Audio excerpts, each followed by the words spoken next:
Je m'appelle Martin Lopez et je fais partie de la section d'intelligence commerciale et des marchés du CCI. Et au nom de mes collègues, je voudrais vous souhaiter la bienvenue à notre webinaire annuel. C'est toujours un plaisir de vous voir connectés. Merci d'être si ponctuel.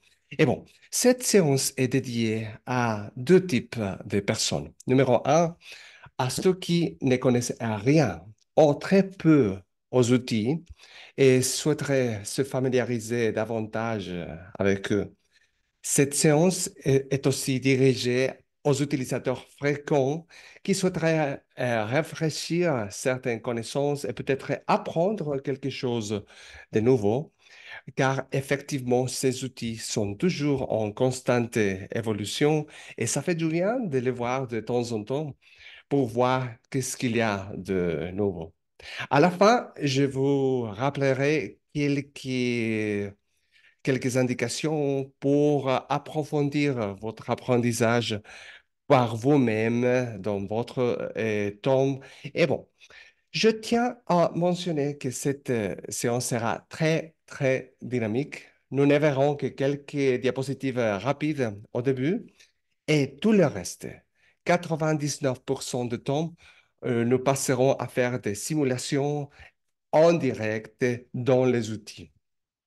Je veux souligner que parfois, on participe de ce type d'événements en ligne et on voit des diapositives et des diapositives et des diapositives. Non, dans ce cas-là, on essaie de faire les choses vraiment en direct, live, sur les outils. Alors, on va faire beaucoup d'exercices ensemble à manière de approfondir notre apprentissage. Et bon, cette séance sera également très interactive, oui, car nous aimerions recevoir vos questions.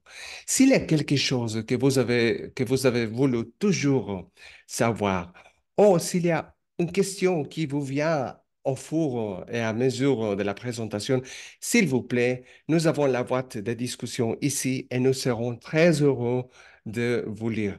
Et c'est pour cette raison que j'aimerais vous présenter ma collègue Ranim, parce que c'est elle qui recevra vos questions. Alors, quand vous nous écrivez, écrivez à Ranim ou à tout le monde pour que tout le monde puisse voir vos questions. Et alors, Ranim, comment tu vas aujourd'hui? Bonjour. Bonjour tout le monde, bonjour Martin, merci pour l'introduction. Comme ma collègue vient de présenter, je suis Ranim Ibrahim, je serai avec vous dans le chat. N'hésitez pas à me demander des questions au cas où vous avez des questions durant la présentation de ma collègue. Veuillez assurer que vous êtes sur mon chat ou bien sur le chat de tout le monde, car si vous envoyez des messages directs à Martin, il ne sera pas possible de vous répondre. Et alors, profitez bien de ce webinaire et merci beaucoup. Merci, Ranim. Je l'ai bien prononcé, c'est Ranim, n'est-ce pas? Anime, oui, c'est ça. Parfait. Et bon, merci. Alors, on commence. Bon, il faut toujours parler un petit moment de centre de commerce international. C'est quoi les centres de commerce international ou ITC, comme on l'appelle en anglais? Bon, c'est une agence conjointe des Nations Unies et de l'Organisation mondiale du commerce, fondée en 1964 à Genève, en Suisse. Alors, si vous faites des calculs, vous verrez que cette année, on aura déjà 60 ans. Peut-être quelqu'un parmi vous n'était pas encore né à l'époque. Et bon, et notre mission, c'est de renforcer les capacités des petites entreprises. Mais bien sûr, il y a des services, des programmes, d'outils qui peuvent être utilisés, par exemple, par les étudiants, par les décideurs politiques, par les consultants, par beaucoup de monde qui sont liés au monde du commerce. Alors, une grande partie de ce que le Centre de commerce international fait est liée à l'intelligence commerciale. Et une partie de tout ça est liée aussi à la création et entretien de nos outils d'intelligence commerciale. Et, et je vais, par exemple, mentionner TradeMap, très populaire TradeMap. Il aura déjà 22 ans bientôt. Bon, TradeMap, c'est un outil qui nous permet de réaliser, d'élaborer des rapports des flux de commerce entre un pays et l'autre, entre un pays et le monde, et par produit, par secteur, par région. Et voilà, c'est vraiment très flexible, un vrai bijou d'intelligence. Nous avons aussi Market Access Map qu'on appelle MacMap. Et MacMap est l'outil qui nous permet d'identifier les conditions d'accès au marché.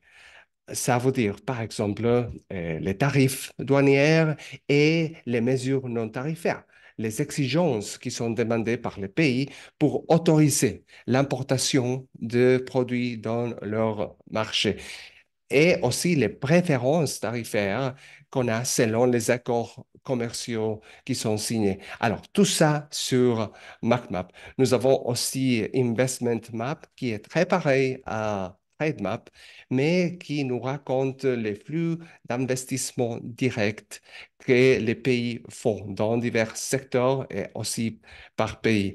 Alors, nous avons aussi Sustainability Map qui nous parle des standards, des normes, des, ces normes volontaires que parfois on peut avoir sur nos produits et qu'on peut demander d'être certifiés pour avoir une meilleure position compétitive et d'acceptation dans quelques marchés ciblés. Nous avons aussi Procurement et Map, nous avons Export Potential Map, Rules of Origin Facilitator, Market Price Information pour monitorer le prix de quelques produits dans quelques marchés. Bon, nous avons beaucoup. En tout cas, je vous donnerai dans quelques instants une adresse sur laquelle vous pouvez avoir accès à tous ces outils. Notamment, l'accès, c'est gratuit pour les pays en développement et c'est l'endroit aussi où vous pouvez créer votre mot de passe, vos identifiants et si vous n'avez pas encore un nom d'utilisateur, si vous n'avez pas encore un compte, vous devrez aller sur l'adresse que je vous montrerai dans quelques instants. Et bon, ces outils, désolé pour l'espagnol, quelques mots restés là. Bon, nous avons, et à ce moment-là, nous avons 1,3 million d'utilisateurs et quelques entreprises, même de Fortune 500. Vous voyez le type, vous voyez l'importance, la diversité de ces entreprises. Il y a beaucoup de secteurs, beaucoup de marques que vous connaissez peut-être, hein. Et vous voyez l'écran, vous voyez ces entreprises. Bon, vous savez quelle est la différence entre Nissan et vous? Vous savez quelle est la différence entre L'Oréal Paris et vous? Vous savez quelle est la différence entre Nestlé et vous? Bon, ces entreprises, ils doivent payer pour avoir l'accès complet à nos outils. Pour vous, si vous êtes dans un pays en développement, ces outils, la souscription est gratuite. Il ne faut pas sortir la carte de crédit, il ne faut rien payer. Vous pouvez les utiliser. Et c'est pour ça que nous aussi, nous serons très reconnaissants si vous pourriez faire de la publicité, parce que ces outils sont puissants, ils sont surtout gratuits, parce que aux yeux des Nations Unies, ces outils sont considérés comme Global Public Good en anglais, bien public, n'est-ce pas? Alors, ça veut dire que ces outils sont quelque chose qui devrait être disponible et accessible par tout le monde pour avoir un majeur accès aux opportunités et bien sûr à l'information. Et ces outils sont une source de consultation pour beaucoup de médias spécialisés. On voit quelques morceaux de quelques articles qui ont été, par exemple, élaborés par le Wall Street Journal, The Economist, Bloomberg et beaucoup d'autres. Bon, qu'est-ce qu'on aura aujourd'hui? Aujourd'hui, on va commencer avec Export Potential Map. Vous vous souvenez que quand vous vous êtes inscrit à ce webinaire, on vous a demandé quel est l'outil qui était plus intéressant pour vous? Bon, la majorité, la plupart, a choisi Export Potential Map. Alors, on commencera avec Export Potential Map. On continuera avec Trade Map et finalement, on aura un peu de Market Access Map. Et nous aimons bien cette combinaison parce que si vous utilisez ces trois outils, vous aurez à la main la plupart des informations dont on a besoin d'avoir pour mieux comprendre les marchés et pour mieux comprendre les conditions d'accès à ces marchés ciblés que vous pourriez identifier. Alors, c'est ça ce qu'on va faire aujourd'hui. Et bon, je vous rappelle l'adresse que vous pouvez toujours visiter. Pas maintenant, restez avec moi. Prenez une photo et prenez note marketanalysis.intrasyn comme International Trade Center.org. C'est ça l'adresse qui nous donne accès à tous les outils et c'est l'adresse aussi que vous pouvez utiliser pour créer vos identifiants, votre compte d'utilisateur. D'accord? Bon, et nous sommes aussi très présents dans les médias sociaux. Vous voyez, nous sommes sur YouTube, LinkedIn, Facebook, Twitter. Bon, maintenant, on appelle X, mais on est toujours là. Et vous voyez en bas, learning.intrasem.org, cette adresse. Bon, cette adresse, c'est l'adresse de notre SME Trade Academy. C'est notre école de e-learning avec beaucoup de cours en matière de promotion, développement des exportations et et e-commerce et bien sûr analyse des données, analyse des marchés. Il y a une grande variété de cours que vous aimeriez bien sûr prendre. Alors, prenez aussi notre learning.intrasem.org et vous aurez l'opportunité de continuer à apprendre et même être certifié parce qu'à la fin de ces cours, l'ITC vous donne un certificat avec les QR codes pour vérifier l'authenticité de ces certificats. Bon, c'est quelque chose de vraiment bien fait pour vous et aussi gratuitement. Bon, on va commencer alors avec Export Potential Map.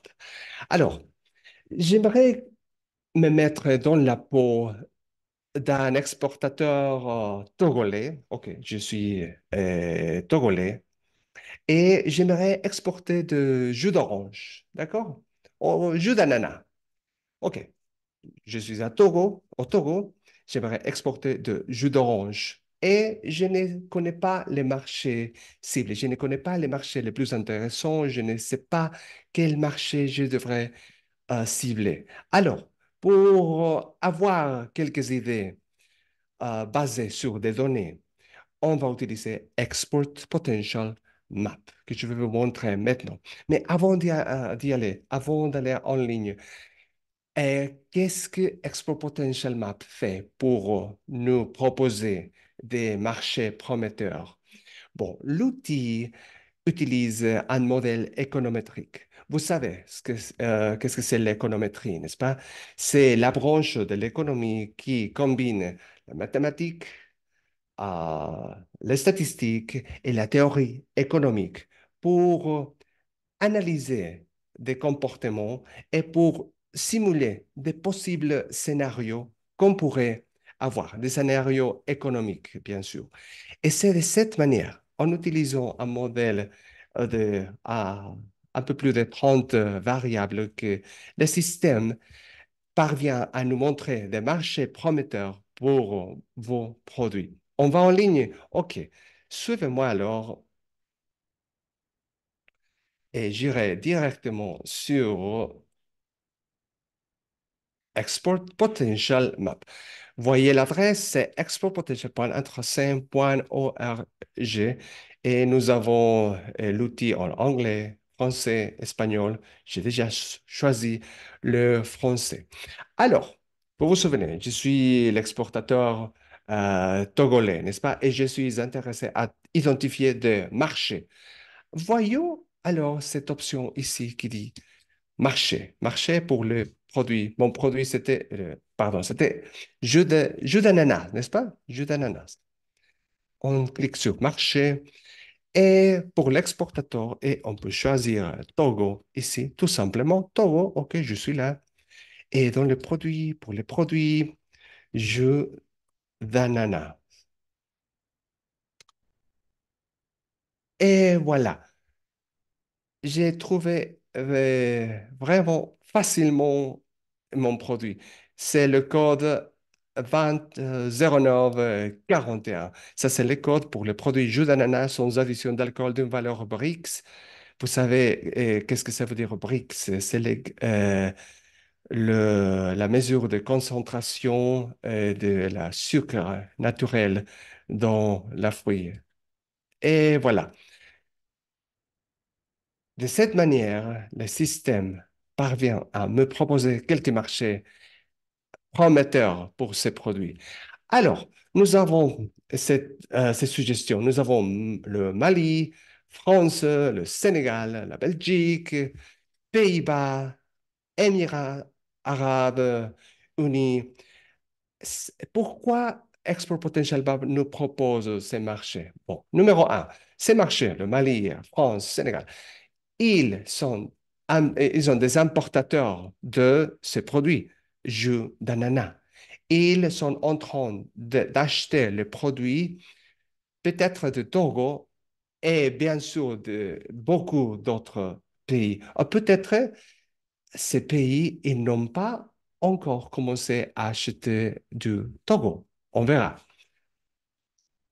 Alors, je vous montre comment on peut analyser ces informations. Et voyons par exemple ces lignes ici pour la France. La France a été identifiée comme un marché potentiel, un marché prometteur pour le jus d'ananas. Alors, on va faire clic sur France, d'accord? Et je clique ici, la fenêtre se gèle et j'aurai quelques informations. Pour commencer, il y a déjà des exportations de 739 000 dollars. D'accord? Alors, quand on dit exportation réelle, ça veut dire les exportations moyennes de 5 dernières années. D'accord? Quand on voit sur Export Potential Map, exportation réelle, ça veut dire la moyenne des exportations des 5 dernières années. Alors, le système fait des calculs et me dit qu'il y aurait un potentiel d'exportation de 1,6 million de dollars d'exportation de jus d'ananas du Togo sur le marché français. Comment est-ce que l'outil me propose 1,6 million de dollars? Bon, le modèle prend en compte bon, la demande, la taille des importations françaises de jus d'ananas. Le système prend aussi en compte la réalité des marchés parce que à ce moment-là, il y a peut-être beaucoup de fournisseurs, il y a beaucoup de pays qui exportent les jus d'ananas vers le marché français. Et le modèle connaît déjà que le Togo n'arrivera pas à doubler ou augmenter exponentiellement ses exportations de jus d'ananas d'un jour à l'autre. Non. En tout cas, le système observe la capacité de accroître les exportations des jus d'ananas du Togo et la vitesse aussi à laquelle les exportations ont grandi les années passées.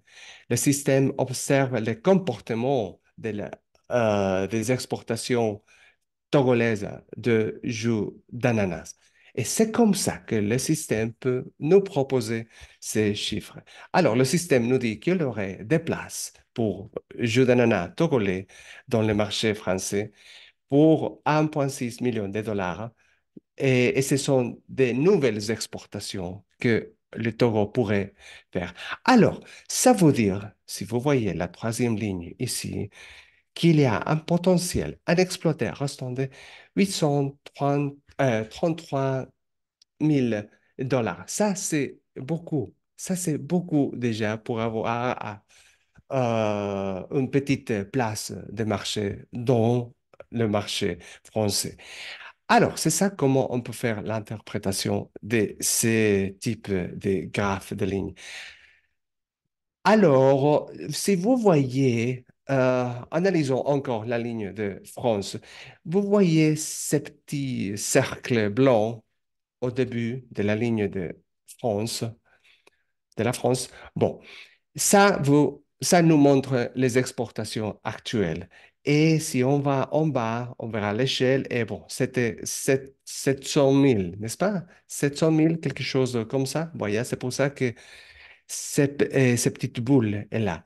Alors, ces petites lignes à la fin de la ligne horizontale, ça c'est le potentiel d'exportation qui, vous vous souvenez, c'était 1,6 million de dollars.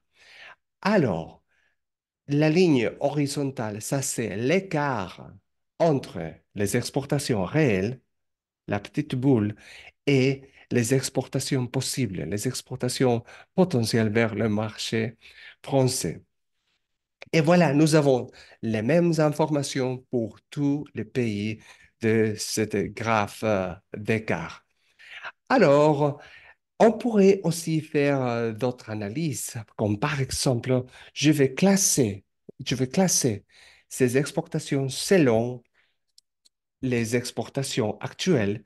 Et si vous me suivez, il y a des boutons ici en bas. Et vous voyez, il y a un bouton qui dit exportation réelle. Je vais cliquer et tout va se arranger selon les exportations actuelles. Et voilà, on voit que les exportations vers les Pays-Bas sont les majeures, suivies par les exportations de jus d'ananas vers la France, troisième marché important pour le Togo, l'Allemagne. Et voilà, et il y a beaucoup de marchés, États-Unis, Niger, Belgique, Sénégal, Mali, où les exportations sont presque zéro. Alors, il faudrait analyser quelque chose d'important. Ici, vous voyez que la ligne pour Pays-Bas est pointillée. Vous voyez? Nous avons une ligne continue pour la France et nous avons une ligne pointillée pour le Pays-Bas. Qu'est-ce qui se passe? Pourquoi ça arrive? Réfléchissez un petit moment. Qu'est-ce que ça signifie? Je vous donne 5 secondes à réfléchissez. Qu'est-ce que ça veut dire? Pourquoi la ligne est pointillée? Et voilà, vous avez raison. Les exportations actuelles ont dépassé les potentiels d'exportation qui avaient été identifiés mathématiquement par les modèles économétriques. Ça veut dire que le Togo a un très bon comportement exportateur sur les marchés de Pays-Bas. Ça veut dire que les marchés, que les exportations de Togo, bon, ils sont beaucoup, bien sûr, et peut-être le Togo a commencé à occuper la part de marché qui, dans un monde plus logique, devrait appartenir à un autre pays. Bien sûr, et le Togo, ses exportations de jus d'ananas sont encore petites, mais de toute manière, le Togo a surpris les modèles économétriques. Ce sont de bonnes nouvelles. Ce sont des très bonnes nouvelles pour le Togo. Félicitations. Par contre, en revanche, ça veut dire aussi quelque chose. Euh, Ça veut dire peut-être que s'il y a une entreprise au Togo, s'il y a une entreprise togolaise qui exporte seulement et seulement aux Pays-Bas, bon, peut-être cette entreprise est en train de mettre tous les œufs dans le même panier.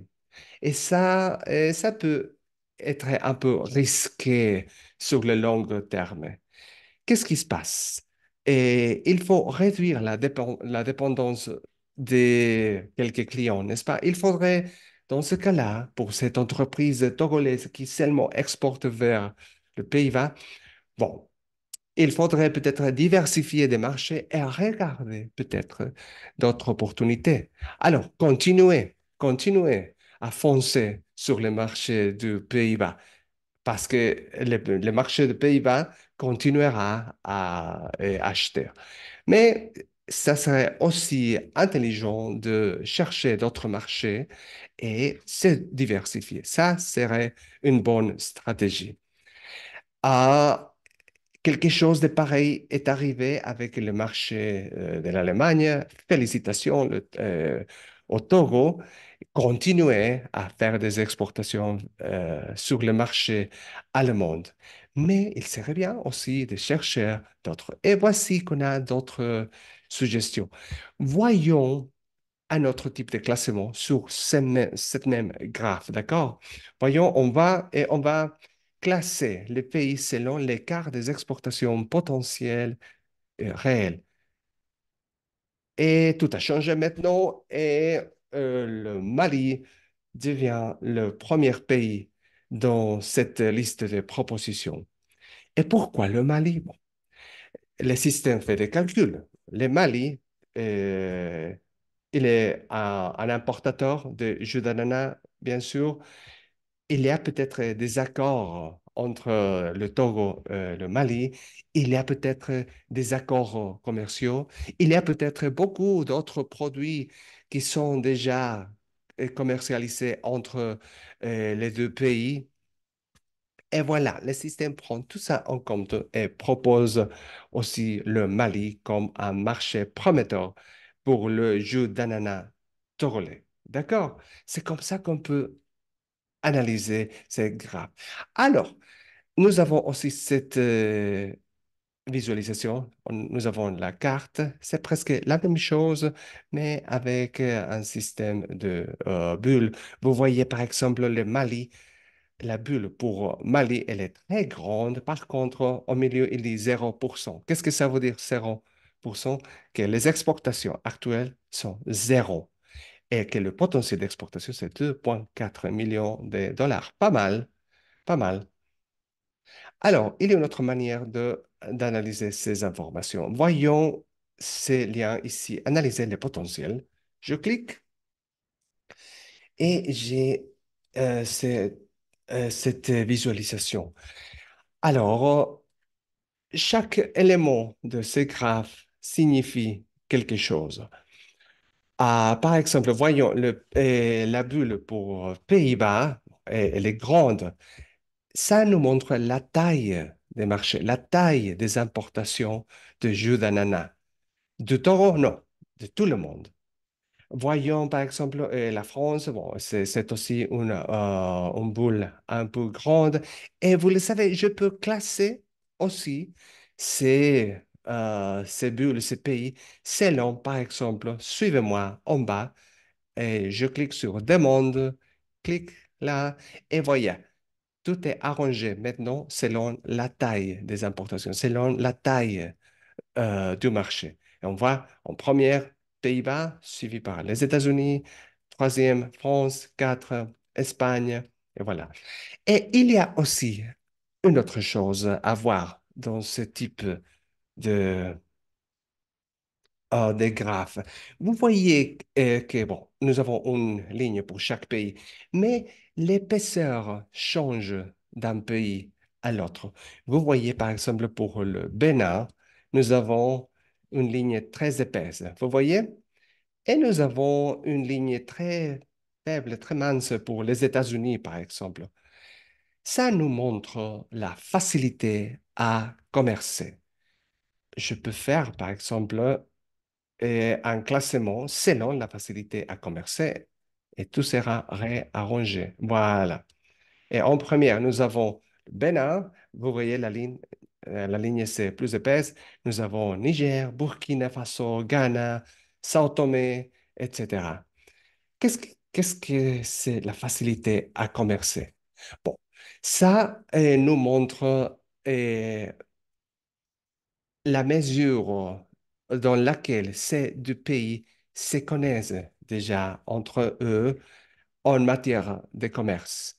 Ça nous montre s'il y a peut-être un accord commercial, ça nous montre s'il y a déjà des affaires commerciales, s'il y a une grande quantité de produits qui sont exportés d'un pays sur l'autre, et la même chose dans l'autre sens. Ça nous montre s'il y a aussi, par exemple, une grande ou une faible quantité d'exigences réglementaires pour avoir d'accès au marché. Bon, tout ça est ce qu'on appelle la facilité à commercer. Et ça peut aussi nous montrer le, euh, la capacité de ces deux pays à faire de commerce et à devenir des marchés prometteurs, bien sûr, aussi.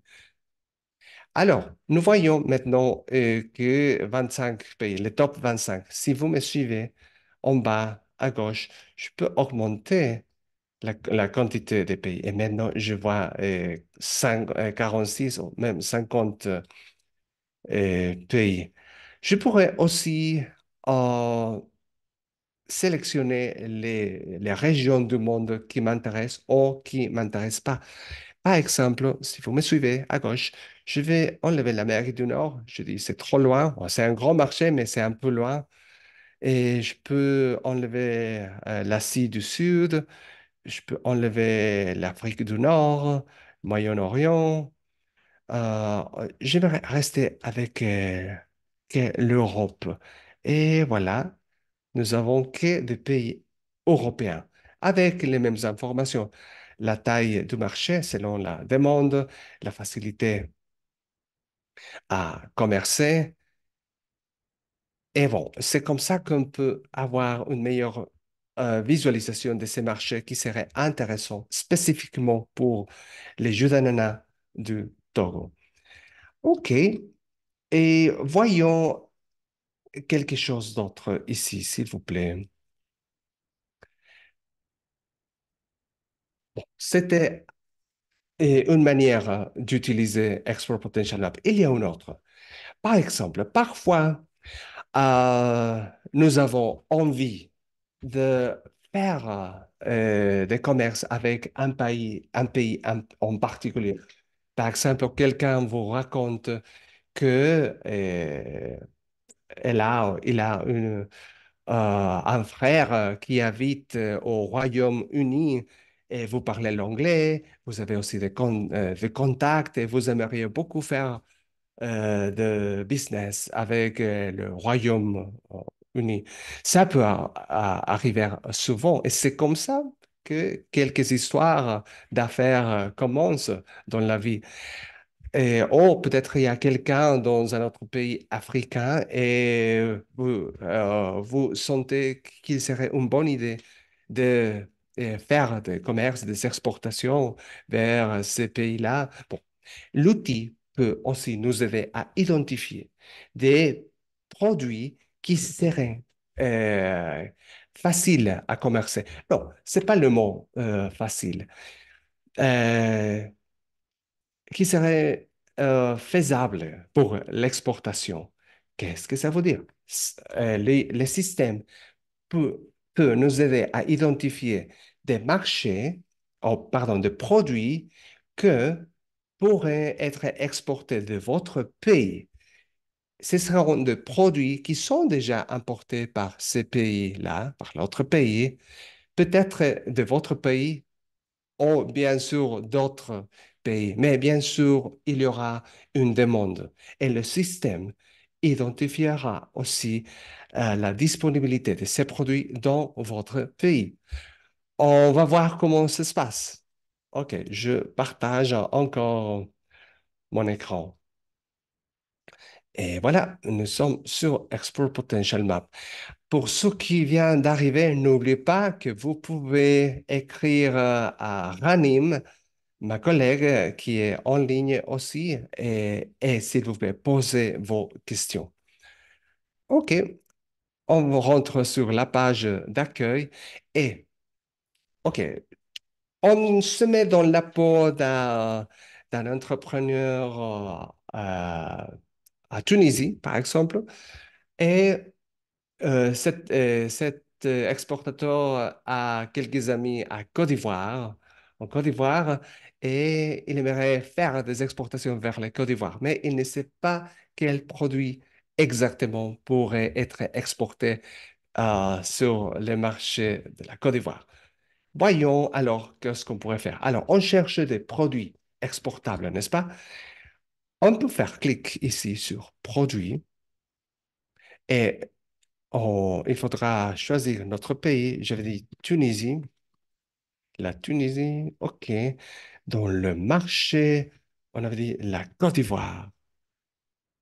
Et voilà, très rapidement, le système nous présente des suggestions des produits que la Tunisie exporte et que la Côte d'Ivoire achète.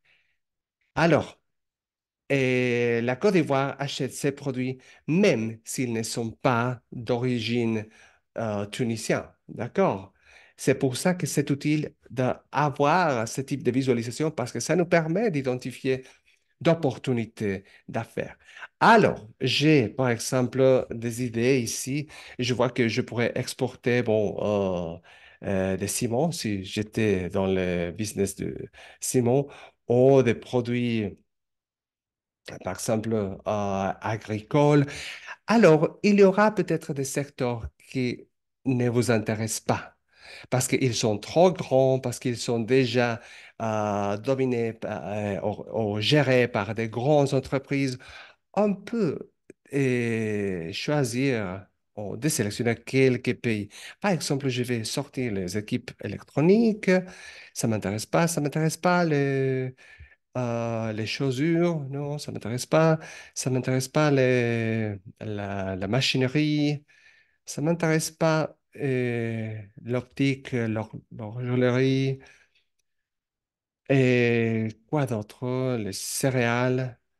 Non, la céréale, ça m'intéresse. Les produits minéraux, les produits métalliques, je ne suis pas intéressé. Je suis une petite entreprise. Et voilà, vous voyez comment tout change selon mes choix ici. OK. Et voyons qu'est-ce qu'il y a. OK, il y a les superphosphates, il y a les tubes, il y a le papier, les plâtres, les articles de friperie, il y a les carbonates de calcium, les tomates et les boissons non alcooliques, des dattes. OK, voyons les dattes fraîches ou sèches. Cliquez ici et le système vous montre déjà quelques informations. Alors, pour l'exportation des dattes fraîches ou sèches vers la Côte d'Ivoire, il y a déjà des exportations réelles, des exportations de la Tunisie de 641 000 dollars. C'est pas mal, mais il y a un potentiel d'exportation de 1,4 million de dollars. Ça veut dire qu'il y a des demandes, il y a des importations dans le marché de la Côte d'Ivoire. Ça veut dire qu'il y a un potentiel inexploité de 724 000, des nouvelles exportations des dates qui pourraient être faites par la Tunisie vers le marché de la Côte d'Ivoire. C'est comme ça on peut identifier une opportunité d'affaires. Alors, bon, ça m'intéresse vraiment.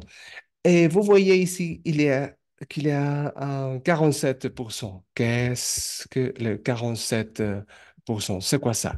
Ça, c'est la mesure dans laquelle la Tunisie est en train d'exploiter les marchés de la Côte d'Ivoire, le marché des dattes fraîches ou sèches, bien sûr. Et nous avons ce pourcentage pour tous les produits de notre arborescence, 23% ici pour les super phosphates,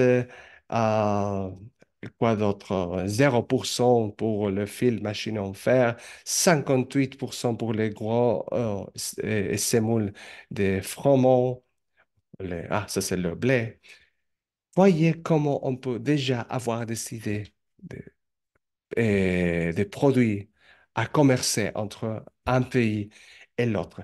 Alors, Ça m'intéresse beaucoup, vraiment, l'exportation des dattes vers le marché de la Côte d'Ivoire. Et j'aimerais savoir aussi quels autres pays ont des potentiels pour exporter ces mêmes produits vers ces marchés, pour analyser la concurrence possible dans ce marché. Alors, je peux cliquer sur Exportateur. Suivez-moi, s'il vous plaît. Vous voyez ce bouton-là? OK, je vais cliquer sur Exportateur. Le système me montrera d'autres pays fournisseurs de dates qui ont des potentiels d'exportation vers la Côte d'Ivoire. Et voilà. Waouh, je vois que la Tunisie est en première. Ça veut dire que les pays avec les plus grands potentiels d'exportation de dates vers le Côte d'Ivoire, c'est nous, c'est la Tunisie. Bon, félicitations Tunisie parce que vous êtes déjà exportateur, comme vous voyez, la petite boule. Bon, l'Algérie pourrait aussi être un concurrent, aussi l'Arabie saoudite. Vous vous souvenez de ce que j'ai fait il y a quelques minutes? J'ai changé le classement selon quelques variables. Alors, je peux changer, je peux reclasser ces pays selon les exportations réelles. Je clique et voilà, tout a changé d'endroit.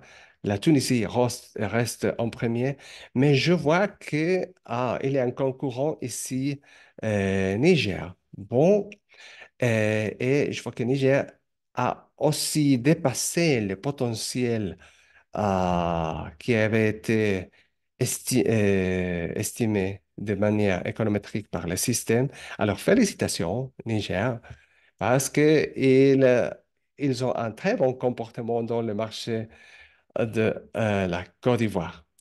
Alors, on peut aussi faire le classement selon l'écart des exportations ou selon les potentiels d'exportation et quelque chose change aussi là. OK, comme vous voyez, c'est un outil qui est très puissant pour identifier d'opportunités des marchés prometteurs et aussi des produits prometteurs pour être exportés vers d'autres marchés. D'accord, c'est l'autre manière dans laquelle on peut utiliser Export Potential Map. Alors, il y a une autre chose que cet outil peut faire pour nous. Et bon, ça c'est très important, spécialement pour les gouvernements, pour les décideurs politiques, pour ceux qui sont chargés de dessiner les plans des promotions, de production ou des exportations d'un pays. Ça, c'est la fonction de diversification des exportations. Qu'est-ce qui se passe? Comment ça arrive? Bon, le système a un modèle capable de suggérer des nouvelles voies possibles pour le développement des exportations et même de la production d'un pays. Le modèle prend en compte la complexité économique, ça veut dire le tissu productif, la sophistication des ressources d'un pays. Et le modèle prend aussi en compte des considérations d'espace produit. Vous avez entendu parler peut-être de ces Product Space Methodology de ces deux économistes, Hausmann et Hidalgo. Il y a beaucoup de papiers, d'études, d'articles, il y a même sur YouTube des TED Talks par rapport au sujet Product Space. On a pris ça en compte pour ce modèle. Il y a aussi une considération au comportement des exportations des pays voisins avec une géographie ou des ressources similaires à votre pays. Pour estimer, par exemple, des avancées vers des produits proches qu'un pays pourrait réaliser sur la base de son système productif actuel. Et le système peut aussi identifier des combinaisons possibles de ressources au sein d'un paramètre établi qui pourrait favoriser la diversification de l'offre exportable d'un pays. Je vais faire un exemple très simple, trop simple. Par exemple, si votre pays exporte des pommes, d'accord, des pommes, et les pays voisins aussi exportent des pommes. Mais les pays voisins, ils exportent aussi des poires. Alors, le système dit, eh, votre voisin exporte des pommes comme toi et aussi des poires. Alors, toi, tu pourrais aussi exporter de poires parce que les ressources sont pareilles, le climat, la géographie, la localisation, tout est pareil. Vous pouvez aussi exporter des poires. Le système fait une autre chose. Encore, c'est un exemple trop simple. Le système fait l'identification de l'existence de pommes et de l'eau. Il y a beaucoup d'eau euh, dans votre pays. Le système nous dit que vous pourriez fabriquer des jus de pommes. Vous voyez, c'est ça le product space methodology, le modèle, le concept. Et comme je vous racontais, il y a beaucoup qui est déjà écrit sur Internet. Et on a intégré ces pensées, cette approche aussi pour Export Potential Map, pour que le système puisse faire des propositions, des produits qui, votre pays pourrait exporter des produits qui ne sont pas encore exportés aux mêmes produits dans votre pays, mais qui ont un marché intéressant.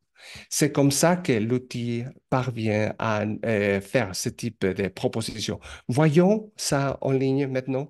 OK, je vais partager encore mon écran. Et voilà. On va faire un nouveau exemple parce que je veux analyser des produits. Alors, voyons les exportations, les potentiels d'exportation de l'Algérie vers un marché européen, disons la Belgique. Voilà, ce sont les produits avec des potentiels d'exportation de l'Algérie vers la Belgique, selon les exportations actuelles, selon les importations en Belgique, selon une variété de données qui sont prises en compte. Alors, si si je veux connaître de nouveaux produits, il faut cliquer ici sur ce lien que vous avez en bas, diversification des produits, trouver de nouvelles opportunités. Voilà, je clique et j'ai quelques suggestions des produits que l'Algérie pourrait produire ou exporter vers l'Algérie et qui ne sont pas encore exportés. Il faut souligner ça. OK, nous avons l'aluminium, produits ferreux, et encore le hydrogénoorthophosphate, orange, chlorure de potassium, mandarine, haricots, amandes, cuivre, polypropène, tomates. Et encore, je peux faire le classement selon la demande. Vous voyez, bon, il y a un produit qui est venu en première et aussi selon l'offre. Ça, c'est la capacité de votre pays à fournir ce pays. Et les Algériens, bon, ils les seront mieux si le safran est vraiment bien disponible ou pourrait être bien disponible pour l'exportation parce que le produit est parvenu en première place, et suivi par les produits ferreux et suivi par les pêches. Et bon, alors, si un jour vous avez des problèmes à interpréter ce type de graphe, bon, je sais que c'est trop facile, mais si vous auriez des doutes, vous pouvez toujours aller en bas, en bas, en bas, et nous avons un petit texte ici qui est toujours généré par l'outil. Alors, il nous dit que les meilleures options de diversification des exportations pour l'Algérie en Belgique sont aluminium, produits ferreux et le hydrogène orthophosphate de diammonium. Je ne sais pas de quoi ça s'agit, mais bon, le système connaît le produit. Et il dit quelque chose d'autre. Le safran, elle est, pro- elle est plus simple à attendre pour l'Algérie. Le cuivre non raffiné, anode en cuivre pour raffinage électrique, et les produits pour lesquels le potentiel de demande est le plus élevé en Belgique. Vous voyez, le système nous a aussi aidé à interpréter ce qui se passe dans ces graphes. C'est comme ça qu'on peut aussi utiliser Export Potential map. Mais il y a une autre manière de l'utiliser. Alors, par exemple, maintenant, je suis au Maroc, d'accord? Et j'ai une industrie de huile d'olive. J'aimerais exporter le huile d'olive, mais mes clients ont demandé que le produit euh, soit présenté euh, dans une bouteille en verre. D'accord? Alors, et je ne sais pas, mais peut-être le Maroc produit des bouteilles en verre. Mais qu'est-ce qui se passe si le Maroc ne produit pas de bouteilles en verre et ils ont besoin d'importer les bouteilles pour l'huile d'olive de quelque part? Le système peut aussi nous aider à identifier des fournisseurs de ces produits, des vendeurs, des exportateurs. On fait cet exemple. OK, suivez-moi, s'il vous plaît. Et je vais sur la page d'accueil. Je peux aller sur ce bouton-là, exportateur, parce que je veux connaître les exportateurs de bouteilles en verre les plus prometteurs pour le Maroc. Et il faut juste écrire les noms des bons produits.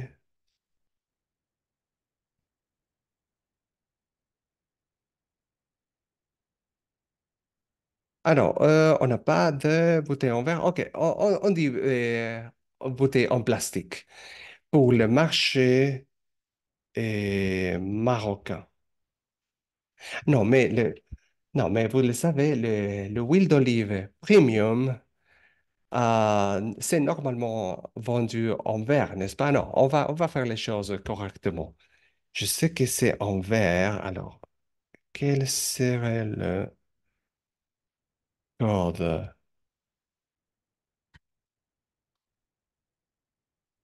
Peut-être là. OK, oui, c'est ça. Récipient en verre pour le transport ou emballage commercial. Voilà. Vous voyez qu'il faut parfois cliquer, introduire, taper d'autres mots pour identifier les produits qui vous intéressent vraiment. OK. Et je veux ces produits pour le marché marocain, d'accord? Et voilà. Le système me propose des exportateurs de ces produits-là, de récipients en verre pour le transport ou l'emballage commercial. Et voilà, nous avons la France, l'Espagne et le Portugal. Ce sont des fournisseurs prometteurs pour ces produits. Il y a l'Italie, l'Allemagne, la Turquie. Et vous pouvez classer ces pays selon, vous avez les exportations réelles. Et maintenant, je vois que le Maroc achète beaucoup de bouteilles en verre de l'Italie et aussi de la Chine. Après, ils achètent aussi de l'Espagne, de l'Égypte, mais il y a un pays qui pourrait vraiment augmenter ses exportations. Et voilà, c'est la France. Bon, ils sont juste en face. On parle la même langue. Il y a des accords commerciaux. On pourrait peut-être aussi penser à la France. Bon, on laisse le système nous faire des suggestions. Peut-être qu'on achète beaucoup de la Chine parce que c'est moins cher. Et bon, il y a beaucoup de raisons. Et c'est parfois que on a ce type de graphes qui nous posent des questions. Et pourquoi ça arrive? Et pourquoi c'est comme ça? Bon, cet outil est un outil d'identification d'opportunités. C'est pas un outil d'analyse des statistiques. C'est pas une analyse des flux des commerces. Pour ce faire, nous avons TradeMap, qui est le deuxième outil que j'aimerais vous montrer aujourd'hui. Alors, avant de quitter Export Potential Map, j'aimerais vous montrer qu'on a beaucoup de ressources pour que vous puissiez approfondir votre apprentissage. Et vous voyez ici, à droite, ressources. Bon, il y a par exemple les tutoriels. Et bon, vous voyez le lien. Il y a aussi des publications, il y a des études qui ont été faites grâce à l'outil dans différentes langues, bien sûr. Il y a les fois questions, des questions. qui sont fréquemment demandés en matière méthodologique.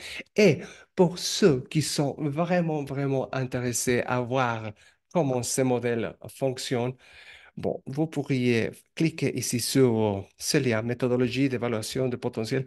Nous aurons le paper en anglais qui décrit le modèle. Vous verrez les formules, tout ça. Bon, maintenant, vous pourriez le faire traduit avec quelques outils et vous pourriez avoir une meilleure idée de qu'est-ce que ça veut dire chaque élément dans ce paper qui décrit les modèles élaborés euh, par nos collègues de l'ITC.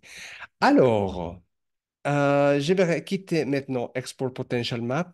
Vous pourrez aussi trouver des tutoriels et d'autres présentations de Export Potential Map sur notre chaîne YouTube. Euh, pour ceux qui ne les connaissent pas, il faut juste chercher ITC Market Analysis Tools, tout ça en anglais, sur YouTube et vous aurez l'accès à notre chaîne avec beaucoup de tutoriels. D'accord, on va alors sur TradeMap. Et bon, TradeMap, je suis presque sûr qu'il y a beaucoup de gens parmi vous qui les connaissent, qui l'ont déjà peut-être utilisé. Et si vous n'avez pas encore eu d'accès à TradeMap, bon, il faut vous rappeler qu'il faut créer un compte d'utilisateur pour avoir l'accès complet à toutes les informations. Et je vous ai montré l'adresse quand on a commencé cette présentation. C'était marketanalysis.intrasem.org pour avoir l'accès à tous les outils et pour créer aussi votre compte d'utilisateur. OK, on est sur TradeMap en version espagnole. On va, on va aller sur la version en français. Et voilà, pour ceux qui n'ont jamais vu TradeMap, bon, TradeMap nous aide à créer des rapports statistiques pour, par exemple, voir les flux de commerce entre un pays et l'autre, entre un pays et le reste du monde, par produit, par secteur. Ça, c'est vraiment très flexible, très puissant. On pourrait même faire des rapports mensuels. Par exemple, si vous voulez savoir combien, si vous voulez savoir la quantité, la valeur des exportations de noix de cajou du Sénégal sur le marché des États-Unis d'Amérique, bon, de mois de juin 2021 au mois de novembre 2023, oui, vous pourriez le faire et voir les exportations et les comportements mois par mois dans un même tableau, dans le même graphe. C'est vraiment puissant. Mais bon, je vais faire un petit exemple qui nous aidera à voir quelques fonctions et quelques indicateurs de sitemap. Alors, on va sur la page d'accueil, on est là. Et vous vous souvenez qu'on avait parlé du jus d'ananas, du taureau, n'est-ce pas? OK, on fait le même exemple. Et on avait pensé à exporter le produit vers, c'était la France, n'est-ce pas? C'était l'un des marchés prometteurs pour le jus d'ananas. On peut faire comme ça. Je vais commencer à taper le nom de mon produit jus d'ananas et je le fais très lentement de sorte que le système arrive à me présenter quelques suggestions de code. Et voilà, jus d'ananas, c'était ça, c'était le 41. Il y a des différences, vous voyez, entre, euh, bon, parce que nous avions les 20,09,40, les 20,09,42. Il y a des jus avec de l'alcool, il y a des jus congelés, il y a des jus frais. Bon, nous avons choisi ce type de jus. Et voilà, je peux m'arrêter là. J'ai choisi importation de jus d'ananas. Et si je laisse ça vide, ça me montrera un rapport des importations mondiales des jus d'ananas. Comme ça, je pourrais voir quels sont les pays qui sont en train d'acheter des jus d'ananas. Et bon, pour ce faire, je peux aller sur ce bouton-là et sur indicateur. Qu'est-ce qui se passera? Le système me préparera un grand tableau avec un classement des pays importateurs avec la quantité, avec la valeur des importations des jus d'ananas de ces pays et beaucoup d'autres indicateurs qui seront vraiment très utiles à faire notre analyse plus riche. OK, on clique sur indicateur. 3, 2, 1, 0, on y va. Et heureusement, l'Internet est très rapide aujourd'hui. Et voilà, nous avons ces grands tableaux. Il faut toujours lire sur le titre, s'il vous plaît, pour vérifier qu'on est atterri sur la bonne page. Et c'est liste des pays importateurs par les produits sélectionnés. Et quels produits? 20, 09, 41 jus d'ananas non fermentés sans addition d'alcool avec ou sans addition de sucre euh, ou d'autres édulcorants. D'une valeur brute, OK, voilà, ça c'est notre produit. D'accord. OK. Ce que je vois, c'est les marchés mondiaux de jus d'ananas. Et ça est accompagné avec pas mal d'indicateurs. Et bon, voyons par exemple, et ça me montre que les États-Unis d'Amérique, ça c'est le pays le plus grand importateur, avec un valeur importé de 58 millions de dollars en 2022. S'il vous plaît, ajoutez toujours 3 zéros ici, parce que c'est comme ça qu'il faut interpréter ces chiffres. Ça, c'est 58 700 millions de dollars. Oh, ils adorent le jus d'ananas aux États-Unis. Et le deuxième marché, c'est le Pays-Bas. Troisième, la France, 41 millions de dollars. C'est vraiment beaucoup. Au Royaume-Uni, 30 millions. Alors, la deuxième colonne, c'est la différence entre les exportations et les importations. Quand le pays est en rouge, bon, ça veut dire que ce pays la plupart du temps, c'est un pays exportateur. Oui, importateur. Parfois, ils font peut-être des exportations, mais la plupart du temps, ils font des importations.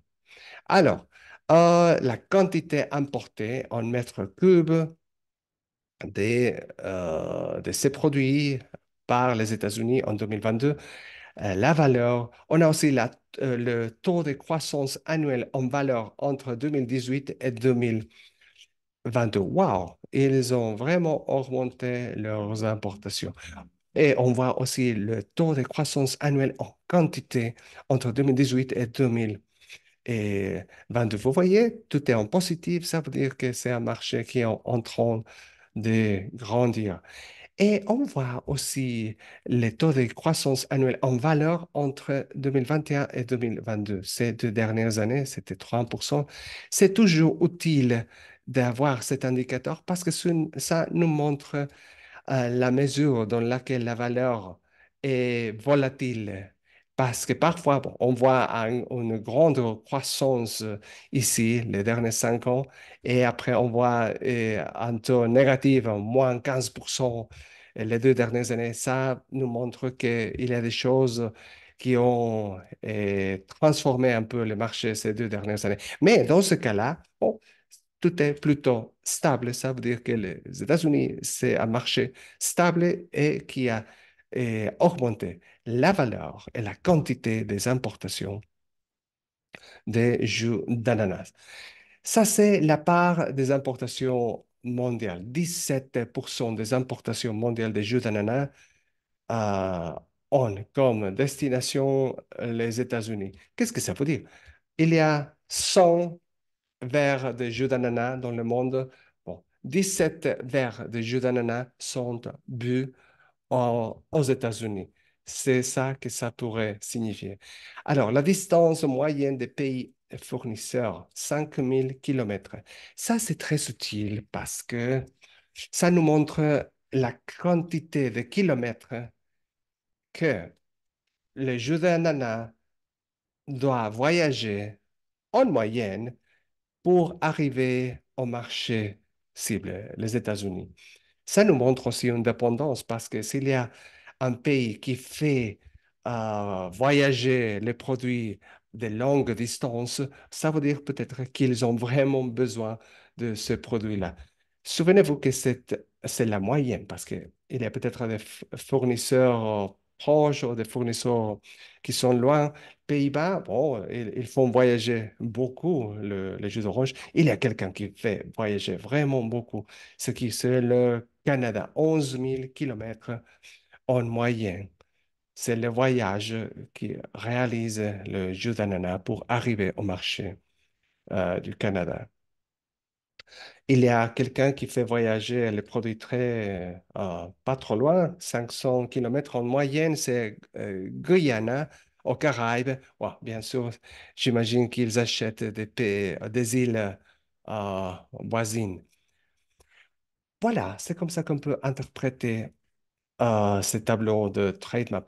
Il y a aussi, par exemple, l'indicateur de concentration des pays fournisseurs. Vous voyez, c'est la dernière colonne ici, concentration des pays fournisseurs. Euh, je vais m'arrêter un instant ici parce que c'est vraiment un indicateur très, très utile. Alors, je vous raconte, il y a une échelle qui est basée sur l'indicateur de Herfindahl qui nous dit que d'une valeur de 0,10 à 0,18, ça nous montre une concentration modérée, d'accord? De 0,10 à 0,18, c'est une concentration modérée. Et au-delà, si notre chiffre est majeur de 0,18, ça nous montre une grande concentration. D'accord? Qu'est-ce qu'on veut dire quand on parle de concentration? Bon, c'est le nombre de marchés fournisseurs pour, par exemple, les États-Unis. Oh, ça, tout le monde a un indice très haut ici. Ah non, voyons ici. Vous vous souvenez, on avait parlé de 0,10 à 0,18. C'est vraiment bas. Maintenant, 1, la chiffre 1, ça c'est très haut parce que ça c'est la limite. Qu'est-ce que ça nous montre? Ça veut dire que Guyana, aux Caraïbes, ils achètent le jus d'orange de seulement peut-être un pays, ou peut-être deux pays, mais la grande partie de son jus d'ananas est achetée de un seul pays. Je vais faire clic sur Guyana pour voir les fournisseurs de jus pour Guyana. Je fais clic et ce tableau sera renversé. Et voilà. Oui, c'est la Trinité et Tobago qui vendent la totalité, oui, presque la totalité de jus d'ananas vers le marché de Guyana. Voyons un autre indice de concentration. Cherchons maintenant un indice très bas, modéré. OK, Japon. Vous voyez, oh, ça c'est parfait. Ça, c'est très normal. 0,15. Vous voyez, pour le Japon, 0,15. On avait dit que de 0,10 à 0,18, ça, c'est une concentration modérée. Dans ce cas-là, nous avons 0,15. Ça veut dire que les fournisseurs de jus d'ananas pour le Japon sont beaucoup et le Japon ne se concentre pas sur un seul, deux ou trois pays pour se fournir de jus d'ananas. Ça veut dire que le Japon achète d'un pays, de l'autre, de l'autre. Ça change peut-être pendant l'année parce que en été, ils achètent de quelques pays, en hiver, d'autres pays. Et bon, ça nous montre que le Japon n'est pas dépendant d'un seul ou d'un petit groupe de pays pour se fournir de jus d'ananas. On va faire clic sur Japon pour voir les fournisseurs de jus d'ananas. vers son marché. Je fais clic et voilà. Bien sûr, il y aura beaucoup de pays.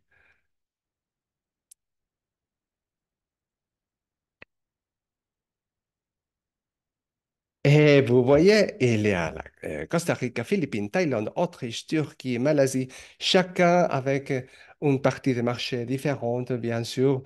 Il y aura toujours les majeurs exportateurs vers le Japon, mais il y a d'autres et d'autres. Il n'y a pas une forte dépendance sur un seul pays ou une seule région. Et vous voyez le concurrent, parce que maintenant on peut considérer ces pays comme nos concurrents, on a aussi la même quantité et variété d'indicateurs qu'on peut utiliser pour mieux analyser nos opportunités, notre position compétitive dans le marché et nous comparer par rapport aux concurrents. Vous voyez, c'est vraiment utile.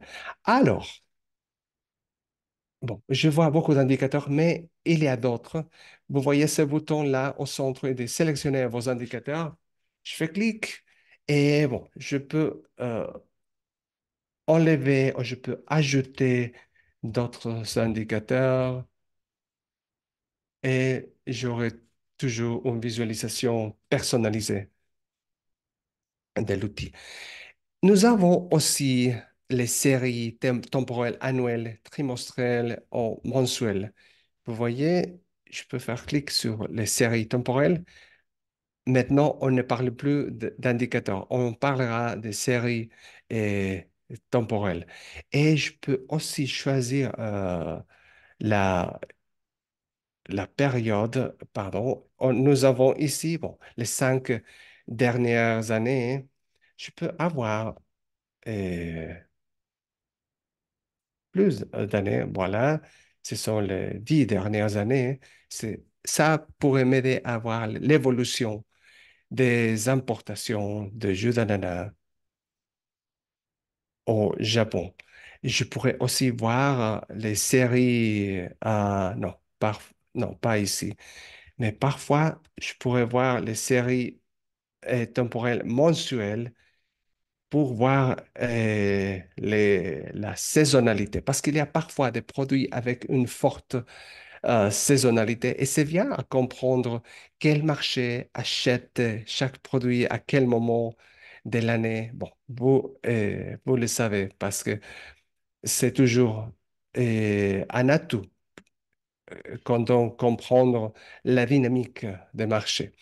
Bon, c'est ça ce qu'on peut faire avec TradeMap. Il y a vraiment beaucoup. Mais il y a une fonction qui est vraiment, vraiment puissante et ça nous coûte cher à l'ITC parce qu'il faut qu'on achète ces informations de quelques fournisseurs de données. C'est le répertoire d'entreprise. Alors, par exemple, j'aimerais encore exporter de jus d'ananas vers la France et je suis convaincu peut-être que la France est un bon marché. Alors, je peux aller sur la page d'accueil et je vais choisir mon produit encore une fois. Pardon. OK, jus d'ananas, il est déjà là et je peux choisir un pays et France. Voilà. Je pourrais maintenant faire une analyse seulement avec la France, mais j'aimerais voir en tout cas des entreprises en France qui sont impliquées dans les importations de jus d'ananas. Et voilà, je vois une grande quantité d'entreprises qui ont été classifiées selon quelques catégories. Il y a quelqu'un qui s'est classifié spécifiquement comme importateur de jus d'ananas. Vous voyez, OK, je vais faire clic ici. On sont 3 entreprises. J'aurai quelques informations.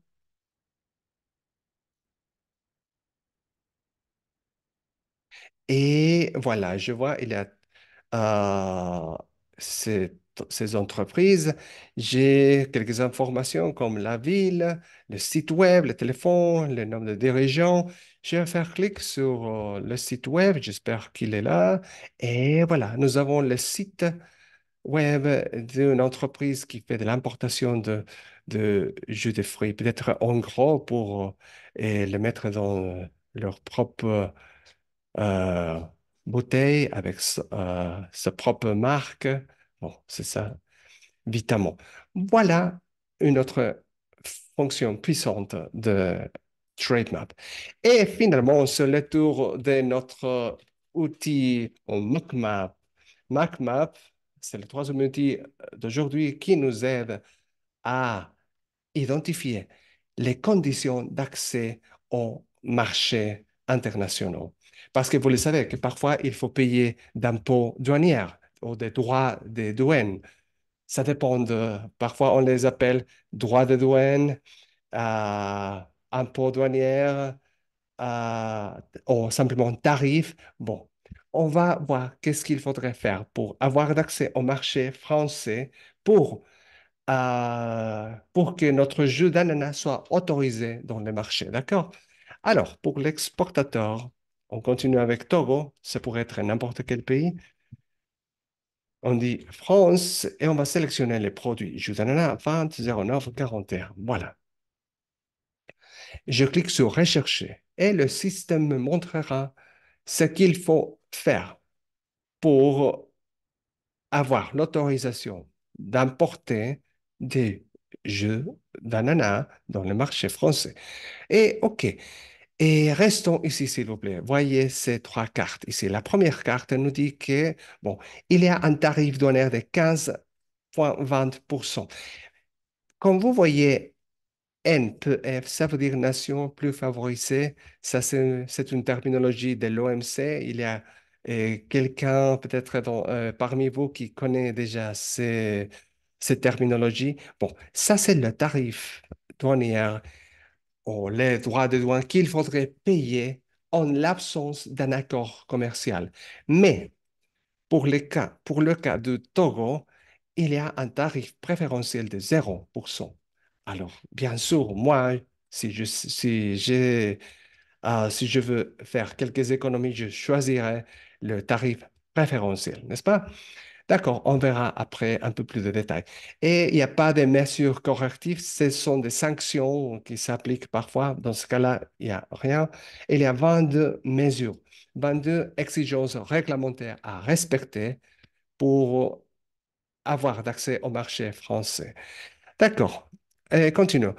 Et vous voyez, c'était ça le tarif appliqué au jeu d'ananas, 15-20%. Mais ça, c'est pour tout le monde en l'absence d'un accord commercial. Mais je vois qu'il y a ces tarifs préférentiels pour les pays moins développés. Je vais faire clic dans ce petit boule pour voir si le Togo est là. Et ce sont de bonnes nouvelles. Le Togo est là. Oui, le Togo peut se bénéficier de ces tarifs de 0%. Si j'aimerais apprendre un peu plus par rapport à cet accord, bon, c'est et voilà, je trouve le texte de l'accord, le certificat d'origine. Vous savez que le certificat d'origine, c'est quelque chose qu'il faut obtenir si je veux me bénéficier avec le tarif de 0%. En tout cas, c'est l'exportateur qui doit faire la paperasse pour obtenir le certificat d'origine qui devra être présenté par l'importateur en France pour qu'on puisse avoir ce rabais de, euh, de, de tarifs. Et d'accord, on n'avait pas de sanctions, mais oui, nous avons des exigences réglementaires. Ça veut dire euh, des mesures non tarifaires.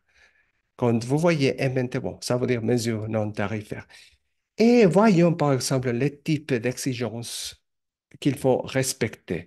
Et il y a des exigences en matière d'étiquetage, d'emballage, traçabilité, et concernant aussi l'étiquetage, des critères microbiologiques du produit final. Et si vous voulez apprendre de quoi ça s'agit, on peut cliquer ici. On aura des informations par rapport, par exemple, à la législation spécifique, les documents, les numéros, des références des documents qui sont en vigueur et qui et qui ont établi ces exigences. On aura aussi des documents. Oui, je pense que je peux télécharger quelque chose. Oui, ça a été fait. Oui.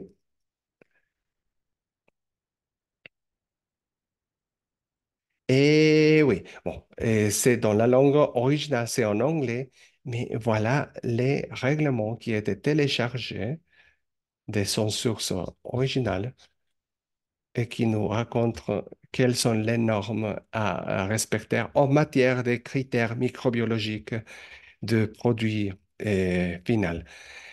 Et la même chose, par exemple, avec l'étiquetage ou l'emballage. On clique et je peux.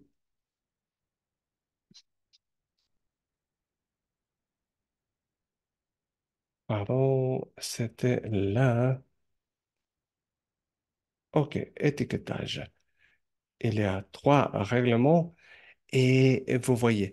Oh, bon, parfois, l'interface se montrera en anglais et la plupart de notre interface fonctionne en anglais. Et aussi, quelques documents seront montrés dans la langue originale. Mais de toute manière, si vous cliquez sur français ici, en haut, ça veut dire que vous pourriez utiliser bon, l'interface, les boutons, les liens, ils seront en français. Et bon, parfois, on respecte la langue originale et quelques informations seront montrées dans sa langue, dans la langue dans laquelle le document a été écrit en principe.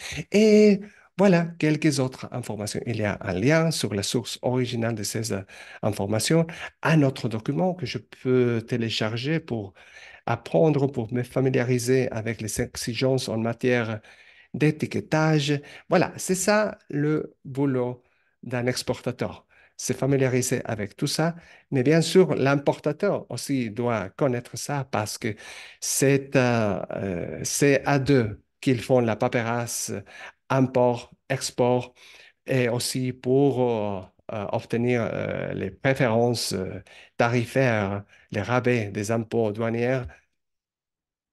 Et c'est comme ça qu'on peut mieux comprendre ce qui est demandé pour être autorisé à faire du commerce dans un pays. Il y a aussi un module ici où on peut comparer des marchés et selon les niveaux des tarifs douaniers qui sont imposés et selon aussi le, les accords et les préférences tarifaires qui ont été donnés à mon pays selon un accord.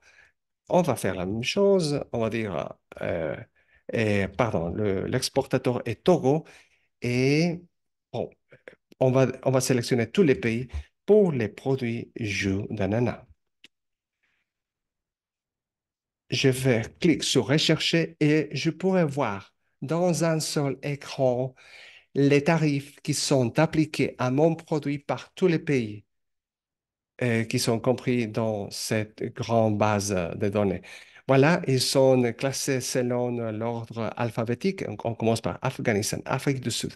On voit le tarif NPF, le tarif qui est appliqué à tout le monde selon le principe de la nation la plus favorisée. Voilà, et les tarifs effectivement appliqués. Ça, c'est important pour moi en tant que Togolais, parce que ça, c'est le tarif qui est calculé selon les accords que le Togo a signés avec d'autres pays.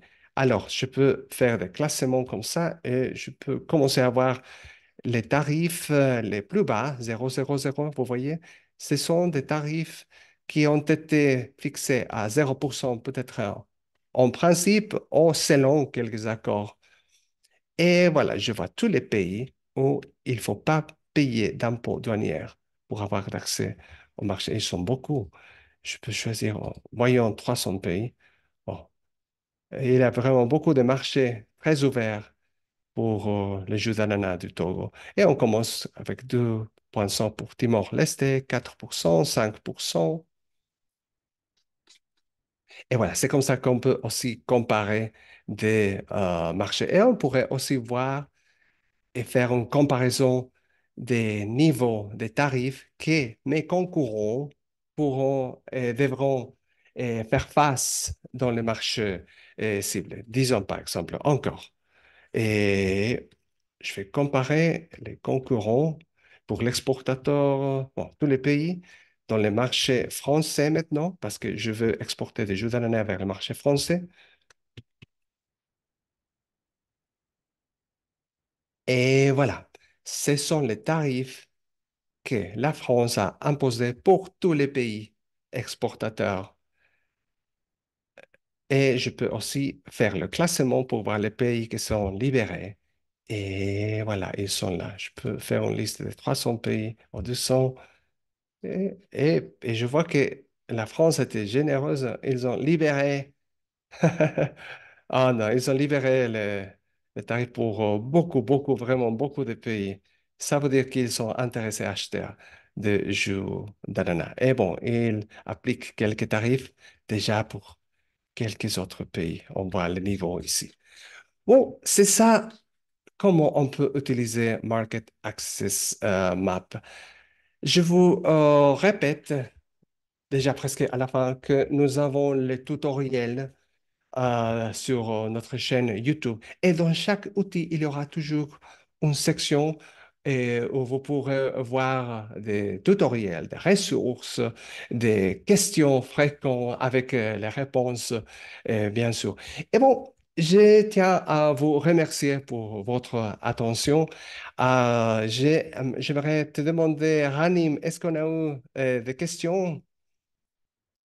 Ça a été le matin? On a eu quelques questions concernant la différence entre MacMap et Global Trade Helpdesk. J'ai bien répondu à la question. À part ça, c'était des questions sur la logistique de Zoom et sur l'enregistrement du webinaire. Alors, c'était tout bon de ma part. Parfait. Merci beaucoup, Ranim, d'être là. Et merci à tous. Et voyez-nous après sur YouTube. Cette séance a été enregistrée et sera publié après. Et suivez-nous à travers nos médias sociaux. Et bon, merci pour votre intérêt. C'est toujours un plaisir de vous voir connectés. Et on se verra une prochaine fois. Merci à tous. Passez un bon reste de journée et à la prochaine fois. Merci beaucoup. Au revoir.